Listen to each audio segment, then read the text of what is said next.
Kyiv के पास बोयारका में रूस ने कई रिहायशी इमारतों पर हवाई हमले किए हैं, जिससे इमारतों समेत कई मकान और दुकानों तहस नहस हो गई हैं।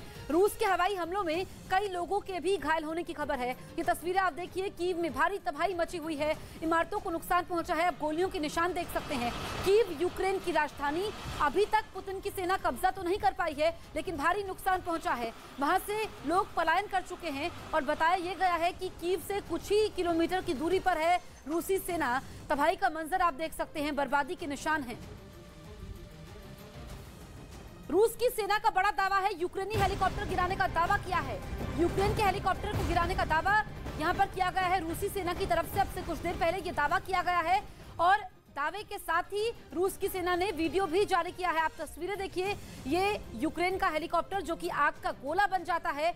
ये हेलीकॉप्टर कहां पर गिराया गया है ये अभी साफ नहीं है, लेकिन ये वीडियो रूस की सेना की तरफ से जारी किया गया है। यूक्रेन की सेना ने बड़ा दावा किया है, विदेशी पत्रकारों की हत्या का आरोप लगाया है। रूसी सेना पर लगातार हत्या का आरोप लगाया गया है। 12 विदेशी पत्रकारों की हत्या का आरोप यूक्रेन की सेना की तरफ से लगाया गया है। तो ये इस वक्त की सबसे बड़ी खबर है, महायुद्ध ब्रेकिंग हम आपको बता रहे हैं। यूक्रेन की सेना ने कहा है कि रूस की सेना ने 12 विदेशी पत्रकारों की हत्या की है। तो एक तरफ पुतिन की सेना आम लोगों को निशाना तो बना ही रही है, कई मासूम कई लोग इसकी चपेट में आ चुके हैं और अब विदेशी पत्रकारों की भी हत्या का आरोप यूक्रेन की सेना ने लगाया है। यूक्रेन के पश्चिमी शहर लवीव में शनिवार दोपहर हवाई हमलों के सायरन की आवाज गूंजती रही। इस दौरान लवीव शहर 3 शक्तिशाली धमाकों की आवाज से दहल उठा। धमाकों के बाद लवीव पर धुएं का गुबार उठता दिखाई दिया। रूस के इन हमलों में 5 लोगों के घायल होने की खबर है। ये धमाके इतने बड़े थे कि लगभग 70 किलोमीटर दूर यूक्रेन के साथ लगती पोलैंड की सीमा से धुएं का गुबार दिखाई दिया। धमाकों के बाद लवीव के अधिकारियों ने नागरिकों से एयर अलार्म खत्म होने तक शेल्टर में रहने को कहा। 7 लाख की आबादी वाले शहर लवीव हाल के हफ्तों में रूस के बड़े हमलों से बचता रहा है। 2 हफ्ते पहले रूसी सेना ने लवीव के पास एक सैन्य प्रशिक्षण केंद्र पर मिसाइलें दागी थी, जिसमें 35 लोगों की मौत हो गई थी।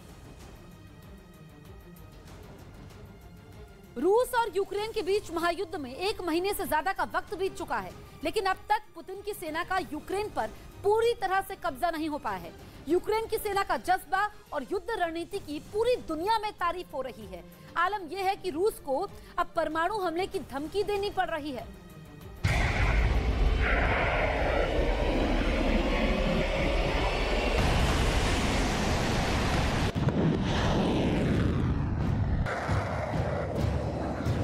Час істини для кожного з нас, справжніх цінностей і великої мети. यूक्रेन के 4 शहर बने जंग के हीरो सिटी।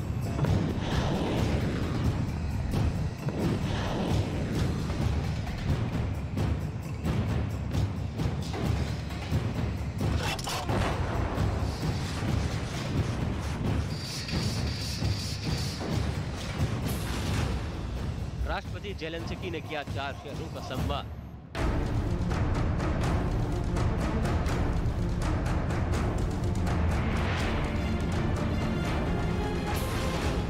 रूसी सेना का काल, यूक्रेन के रखवाले।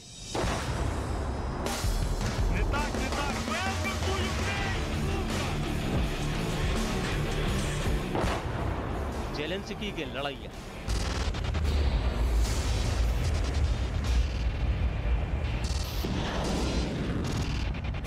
रूस और यूक्रेन के बीच जारी जंग को 1 महीना बीत चुका है, लेकिन इस जंग में रूसी फौज को जिस अंदाज में यूक्रेन की सेना और नागरिकों ने मुंहतोड़ जवाब दिया है, उसे देखकर दुनिया दंग है। यूक्रेन का रूस जैसी महाशक्ति के खिलाफ जंग में 1 महीने तक टिके रहना वाकई काबिल तारीफ है, क्योंकि जंग में रूस के खिलाफ यूक्रेन की सेना और नागरिकों ने जिस हिम्मत और जज्बे की मिसाल पेश की है, उसे देखकर पूरी दुनिया हैरान है। आलम यह है कि यूक्रेन को डराने के लिए अब रूस उसके खिलाफ परमाणु हथियार इस्तेमाल करने की धमकी देने पर उतर आया है। ये बात खुद साबित कर रही है कि यूक्रेन पर जीत का परचम लहराने के लिए रूसी सेना और खासकर रूस के राष्ट्रपति व्लादिमीर पुतिन की बेकरारी और बेसब्री बढ़ती ही जा रही है। खबर के मुताबिक रूसी सेना को इस बात का फरमान दिया जा चुका है कि उसे किसी भी सूरत हाल में 9 मई तक ये जंग जीत लेनी है। 9 मई बेसिकली रशिया के लिए बहुत इम्पॉर्टेंट डे इसलिए माना जाता है कि वो उसे एज अ विक्ट्री डे मानते हैं कि नाजीज़ के ख़िलाफ़, जर्मनी के ख़िलाफ़, हिटलर के ख़िलाफ़ उन्होंने अपने आप को आज़ाद किया, एक तरीके से वो जंग जीती थी। तो उसका काफ़ी महत्व है रशिया में और वो इमोशनली इस बात को बहुत ज़्यादा महत्व देते भी हैं। मुझे नहीं लगता कि ये लड़ाई 9 मई तक चलनी चाहिए, क्योंकि अगर रूस ने खुद ही डिक्लेयर कर दिया है कि फ़ेज़ 1 ओवर है, तो अब औपचारिकता रह गई है कि किस तरह क्लोज़ किया जाए।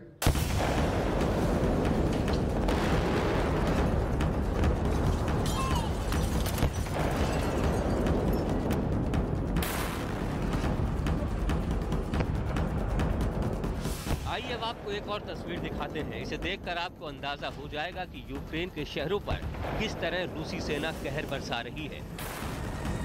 इस वीडियो को रूसी रक्षा मंत्रालय ने रिलीज किया है। इस तस्वीर में आप साफ देख सकते हैं कि कैसे रूसी सेना के एक हमले के दौरान यूक्रेन की राजधानी कीव के पास उसका सबसे बड़ा तेल का डिपो तबाह हो गया। रूसी रक्षा मंत्रालय का दावा है कि उसने 24 मार्च को कीव के बाहर कालिनोवाक इलाके में मौजूद इस तेल डिपो को तबाह कर दिया। रूसी सेना ने अपनी कलिब्र मिसाइल से इस तेल डिपो को निशाना बनाया। Вечером 24 марта высокоточными крылатыми ракетами морского базирования «Калибр» нанесен удар по базе горючего в населенном пункте Калиновка под Киевом. Уничтожена крупнейшая из оставшихся у вооруженных сил Украины топливных баз, с которой осуществлялось снабжение горючим воинских частей.